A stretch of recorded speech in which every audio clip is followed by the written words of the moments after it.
Hey, hey, are you still up, big brother?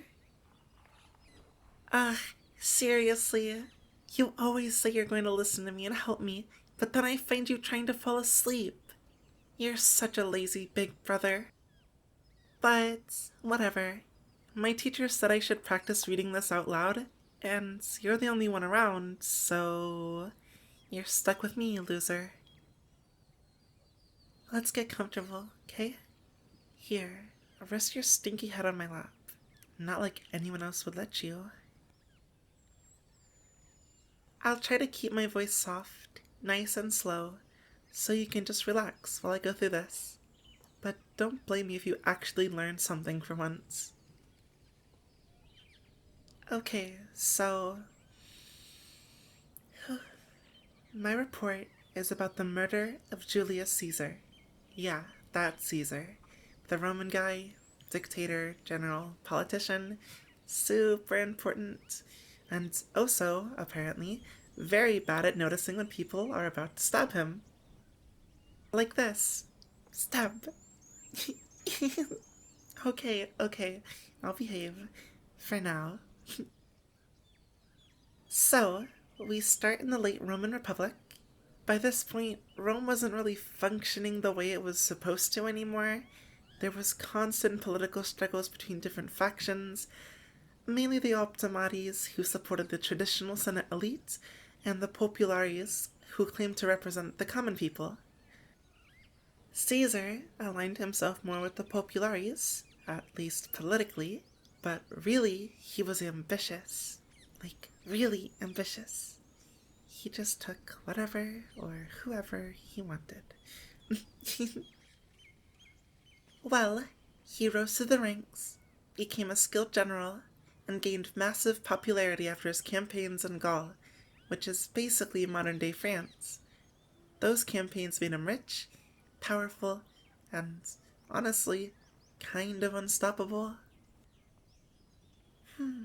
Being unstoppable sounds pretty nice, right? So, Caesar formed something called the First Triumvirate with Pompey and Crassus. It's basically an unofficial alliance where they all agree to support each other to gain power. But it doesn't last. Crassus dies in battle, like a sad and lonely loser. And suddenly, it's just Caesar and Pompey. And surprise, surprise, they don't get along anymore. Pompey sides with the Senate, and Caesar is ordered to give up his command and return to Rome as a private citizen. And Caesar's like, yeah, no. Instead, in 49 BCE, he crossed the Rubicon River with his army, which was like illegal, like very illegal. Roman generals weren't allowed to bring their troops into Italy. Crossing the Rubicon basically meant declaring civil war. And Caesar literally says something like, the die is cast, meaning there's no going back now. You never do something that dramatic, right? Actually, don't answer that. You probably would. Anyway, a civil war breaks out between Caesar and Pompey. Caesar wins. Pompey flees to Egypt, where he's, assassinated. Which is kind of ironic, considering what's about to happen later. And so, Caesar returns to Rome as the most powerful man in the Republic. Now, here's where things start to make people nervous. Caesar is declared dictator, at first temporarily, but then eventually dictator for life. And that's a huge deal.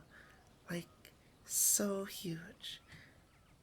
Because Rome had a very strong cultural fear for kings. They had overthrown their monarchy centuries earlier, and the idea of one man holding too much power made the Senate deeply uncomfortable. Can you imagine someone having that much control, Big Bro? They'd probably get a little full of themselves, right? Not that I'm talking about you or anything. So, Caesar starts implementing reforms. Some of them were actually pretty good. He reorganized the calendar, reduced debt, gave land to veterans, and tried to stabilize the government. But he also centralized power around himself. He filled the Senate with his supporters, accepted honors that made him seem almost royal, and generally acted in ways that made people worry he was becoming a tyrant.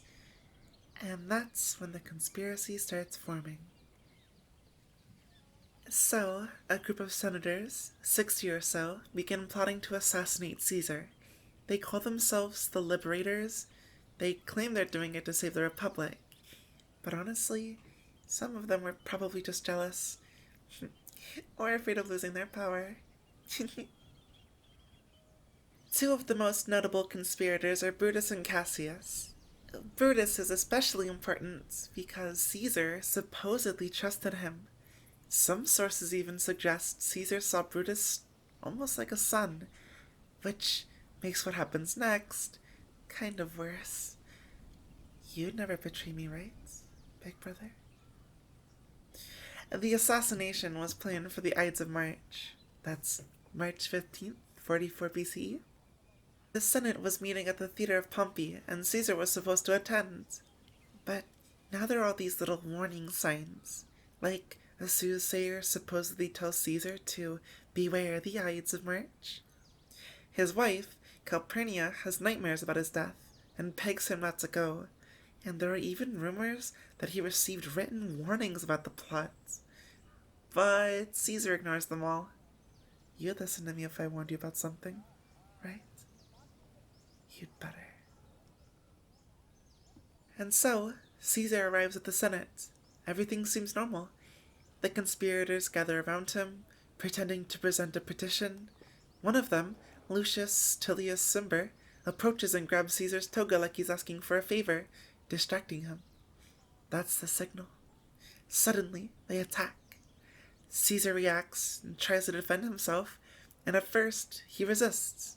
He's confused, shocked, trying to understand what's happening. Then more senators join in. They surround him, and one by one, stab him. There's around 23 stab wounds in total, though, interestingly, only one of them is actually considered fatal.